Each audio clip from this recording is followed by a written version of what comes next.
Hello, thank you for joining me. I'm recording this video in hopes that this week is going to be a very big one, as I'm planning to have all of my stuff for my first cycle of outreach and the things that go along with that to come out this end of this week and going into the week following that. So I'm going to be awaiting some pretty big results because all of this is on my doorstep.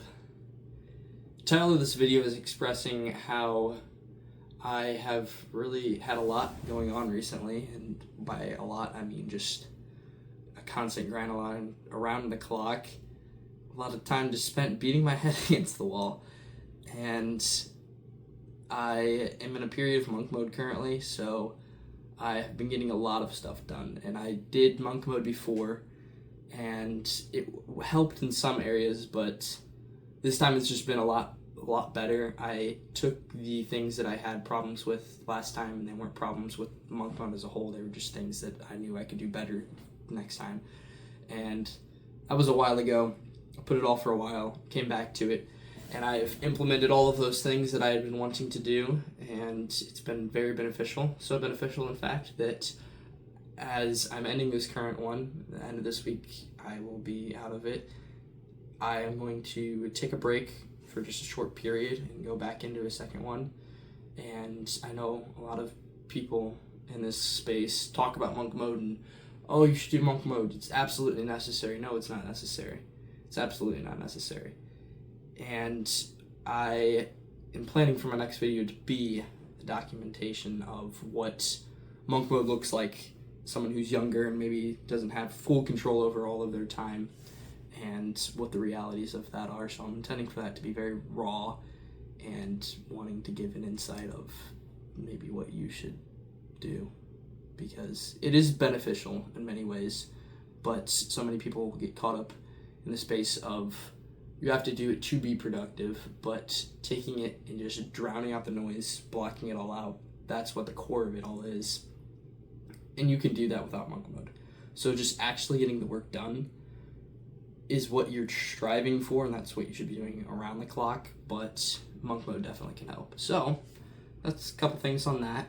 I've really just had a lot of my plans that are for the future and things that I've been planning over the course of this summer. All of them are coming to fruition, and really in the thick of it, really. So yes, be excited to see the next video if that interests you whatsoever, because I promise that it should be filled with quality. Another thing that happened recently in world news is the presidential debate on September 10th. And I think that both of them had a few good takeaways, a few good moments during that evening. Trump's ending statement should have been what he began with, and it was the end, sadly. That would have made him appear a lot stronger, because if you did not catch it, what he stated in that was, if you have all of these plans, Kamala spent a large majority of the debate talking about her plans and her vision, her goals for the future of the country, but she didn't discuss on any of the policies that she's going to implement to get that done. That's more on that in a second. But he asked, if you have all of these great plans, all of these great goals, you have this great vision, why hasn't any of it happened in the last 4 years? And I think that's a very good challenge, or a very good question for voters to ask themselves. If that's the case, if she really is this great of a candidate, then why hasn't she been this great of a candidate the last 4 years? Both of these candidates are in a good spot for voters to see. What was your life during the 4 years that Donald Trump was president? What was your life during the 4 years that Kamala Harris was vice president, part of that administration? And that's what you're weighing here. You're not voting for the person necessarily on a moralistic standpoint, at least you can, but I do not believe that for either of these candidates you should be voting on a moralistic standpoint, but voting for what are the strategies, what are the policies that are going to be implemented to make your life better, improve your well-being, improve your personal finances, your whatever you want to say. So that is what some people should be looking at here. I think that Trump fell blunder to many different emotional topics that Kamala brought up. She brought up a couple different things that he fell victim to. He just she would bring up little sparks and he would turn them into fire. So he went off on too many tangents, and that was a really big problem for him.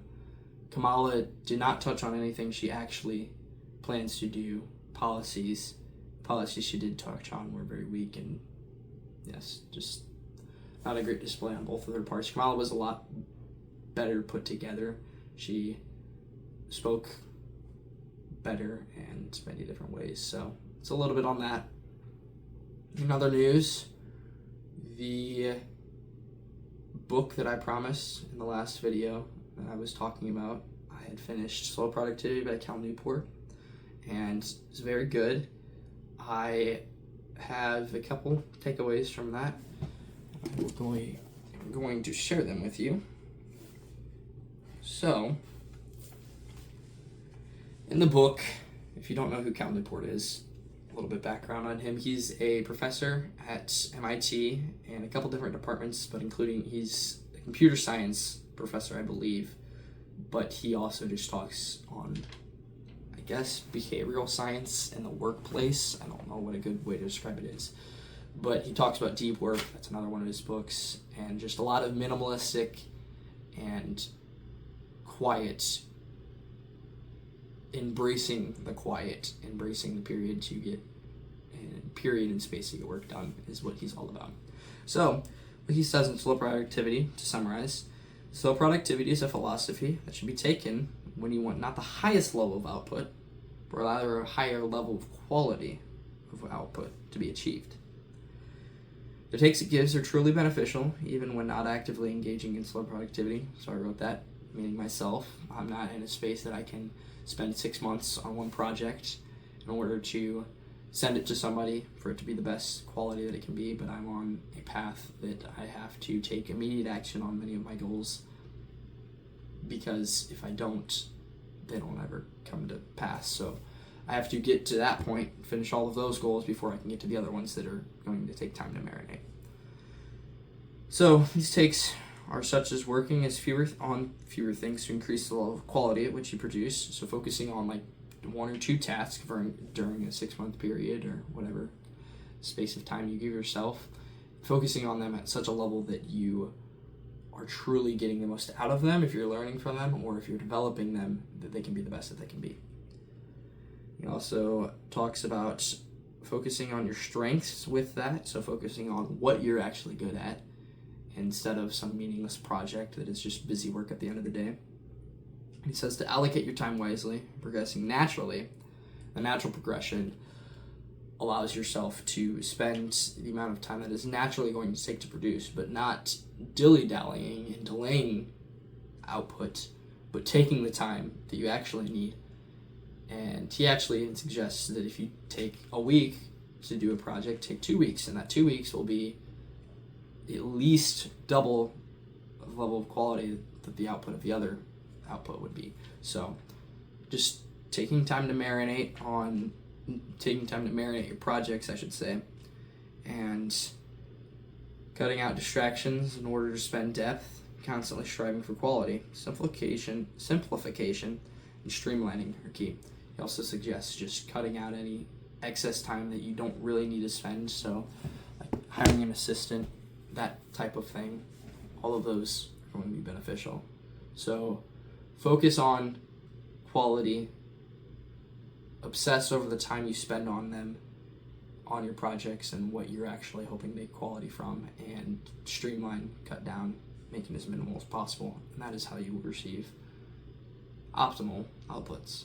Lastly, I finished a Modern Wisdom podcast with Alex Hormozi recently. I'm currently listening to an Andrew Huberman one, so once again, I hope to anticipate you and excite you with the fact that I will bring more notes from that podcast and other podcasts that I'm listening to in the next episodes that I discuss that. The Alex Hormozi podcast was very good. They talked about the quotes and the analogies that Alex gives on his different social platforms quite frequently. They talked about 24 of those specific tasks, and or not tasks, but what Alex talks about, what he posts, and a couple of really good ones that stuck out with me. So they would spend those, spend time looking over those, and then they would analyze them, go deeper into them, and spend more time than you would spend in just a general social post. So the first one that he talked about was power can be defined by the distance between a thought and execution. So he takes the highest level of execution, the highest level of power, being the supreme being of God. God has no distance between his thoughts and execution. So he thinks about something and the stars are born. He thinks about something and the planets are born. He thinks about you. He breathes you into life. And you were born. He spends all that time developing someone, and then they exist. So he is the ultimate source of power, because whatever he thinks on immediately becomes into being, is immediately manifested. If you downscale that a lot, you are left with humans. Humans might have goals, so those goals could be going to the gym, reading a book, starting a business. Those are three of something that are very pertinent to my life. So the human is going to take a lot more willpower, as we define it, to start the business, go to the gym. And that distance is the distance between the power and the execution, the thought and the execution. So to make yourself more powerful in reference to your goals, you can limit the distance between the thought and the execution. So this can go hand in hand with the flinch effect. If you take a cold shower, there's something called a flinch effect. The flinch effect is when you step into the shower, you turn the cold water on. When the cold water is on, there is a flinch before you step into the water, of all of your muscles seizing up the I don't want to do this, therefore I don't do it, or the I don't want to do this, but I'm going to do it anyway. Enhancing and enforcing that I don't want to do this, but I want to do it anyway, or I'm going to do it anyway, that is when true power comes out, because you are limiting the distance between the thought and the execution. So that's something that can be applied to most things. Next up was, should you work smarter or should you work harder? And this one was actually kind of funny when Alex was talking about it.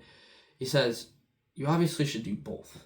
So why would you work smarter or harder? You should find out the smartest way to do something and work the hardest at it. It is a question that's obsolete, honestly, when you think about it in that light. It's just very dumb, and something that you should keep in mind if somebody ever brings up, should we work at this harder or should we work at this smarter? Or you should work harder, or you should work smarter, not harder.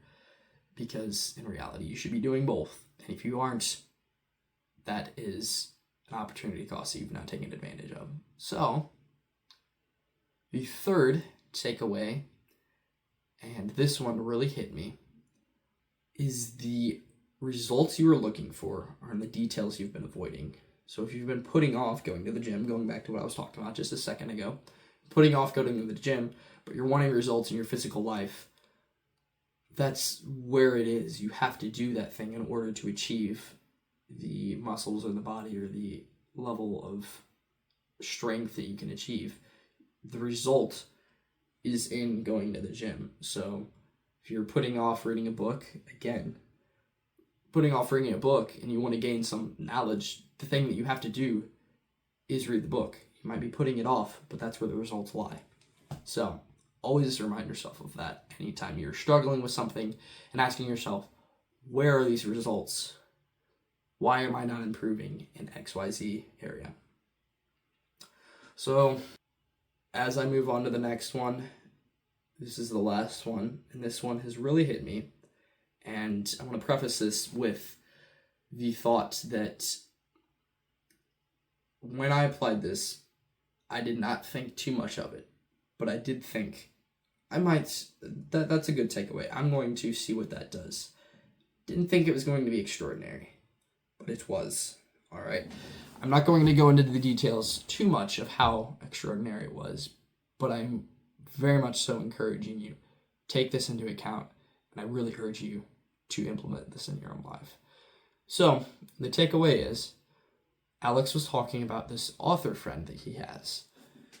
And the author encourages his entire family, his kids, his wife, whoever he's around, with the anticipation that whatever they do they do it with, I'm going to use the word anticipation again, they do it with the anticipation that when they are done with that task, their tank will be at 0.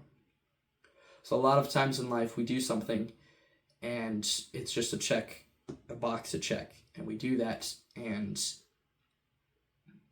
we don't do it with the end result in mind. We're not thinking about the end of the day. We think that if we do all of these things, we check all these boxes, that eventually the success that we are wanting is going to end up in our lap. Which, if you are more conscious, when you are more conscious with your decisions and what you are wanting to get out of those decisions, you're going to receive exponentially higher results and turnover. Those results will turn over into larger and larger successes, and you will chase them faster and faster and faster, and they will be more tangible. You actually know what your perceived results are going to be. So do whatever you do in your life with the anticipation that whatever you do at the end by the time you reach your pillow at the end of the day, your tank will be at 0. So just take that simple metaphor, simple advice into account, and you will receive larger amounts of results and much faster. So, with all that being said, really appreciate you watching this video. Really appreciate you coming back. And as always, stay wise. I will see you next time. Take care.